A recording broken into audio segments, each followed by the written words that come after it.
Hello, my friends. It is day 357, and we're reading Hebrews chapter 11 through Hebrews chapter 13. But before we get into our recap today, I want to thank you for taking a moment to check out this video. Hopefully, you're enjoying the yearly Bible reading program, and I hope you have gained a lot out of today's reading as you are for the entire year of reading. We are coming down to the end of the year, and that means we're preparing for a new year. And so if you would like to join us in the upcoming Bible reading community, I would like for you to head over to www.selflesschurch.org. There you'll find a registration button that will allow you to designate your interest in being a part of our reading community, and we'll make sure we send you the information you need to be a part of the group.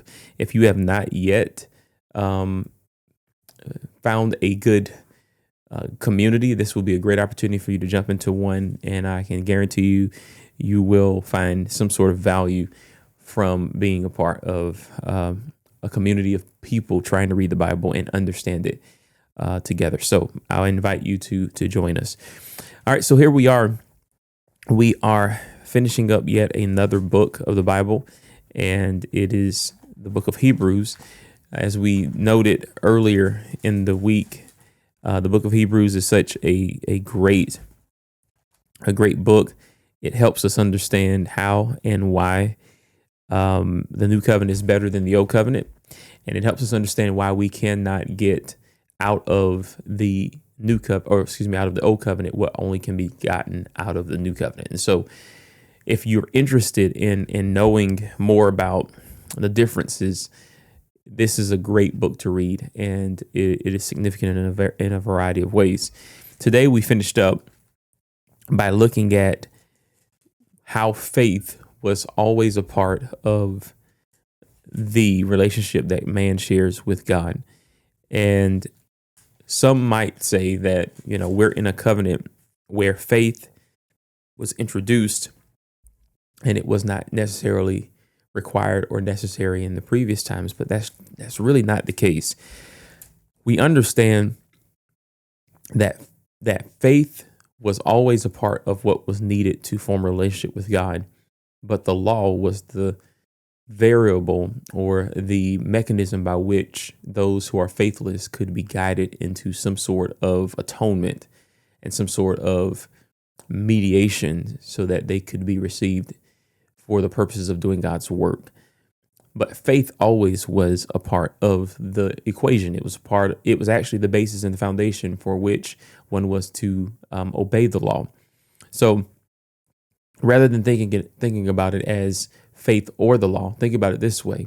It was faith that was needed to believe that one had a relationship with God, and it was the law that helped people understand how they could keep the covenant blessings that they were granted under the old covenant. And that's essentially important to make that designation, that the old covenant was not necessarily saying that you will be able to receive blessings because of your works, but rather you would maintain the relationship you need to sustain and preserve the blessings that you were given by faith. And let me just show you what I mean by that. When we look at Hebrews chapter 4, right, verse 1 through verse 2, this passage describes what happened whenever Israel was taken out of Egypt. It says, God's promise of entering rest still stands, so we ought to tremble with fear that some of you might fail to experience it. For this good news that God has prepared this rest has been announced to us just as it was to them. But it did them no good because they didn't share the faith of those who listened to God. Okay? Now notice what he says. He didn't say that it didn't do them any good because they didn't keep the law. He says it didn't do them any good because they didn't have faith. So what he's saying here is entering into the rest could only be done by faith. When you get into this rest, there are certain things that you should do to keep what you have received, and that is keep the law, right? That's what the law was for.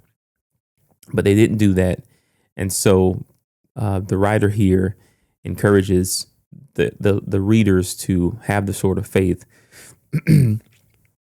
that is necessary to establish a relationship and also be a part of God's covenant blessing. So at the bottom of all of this is the covenant blessing that God is trying to give all who believe. Now, we see a list. Now, the reason this is important is because we see in Hebrews chapter 11, our reading for today, that there were people who lived in the old covenant who exercised faith. Some of them were in covenant, that is the old covenant. Some of them were not.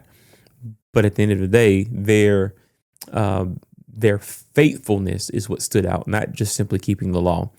And the writer argues that these individuals would receive the promised blessing of those who are faithful, and we will receive it with them as well. All right.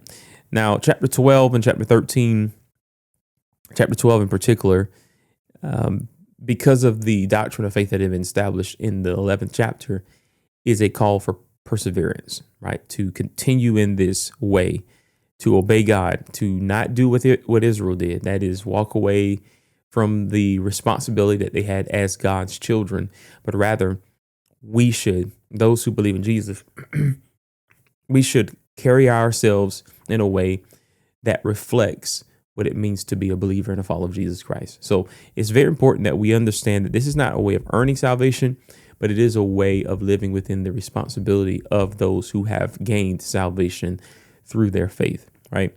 You can think of that in many terms, that if someone gives you something, they expect you to act reasonably with it, responsibly with it, to be accountable, those kinds of things. And the Holy Spirit, in the case of salvation, helps us do just that. All right.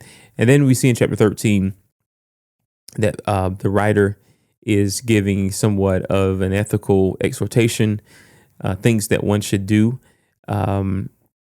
understanding that God is with them. It seems to be pulling from the backdrop of Deuteronomy chapter 31, which is a very important and critical chapter in the Torah. So all of this has been helpful to us understanding how do we move from one covenant to the other, and then what are the differences, and then so much what are the similarities. And I think the book of Hebrews adds all sorts of value to one who's looking to understand the difference between the two. All right, so what did you learn? Leave your comments in the comment box below. Let us know what you're thinking and what you gained from the reading. Until next time, thank you for watching. Take care. God bless. And remember, live by the word.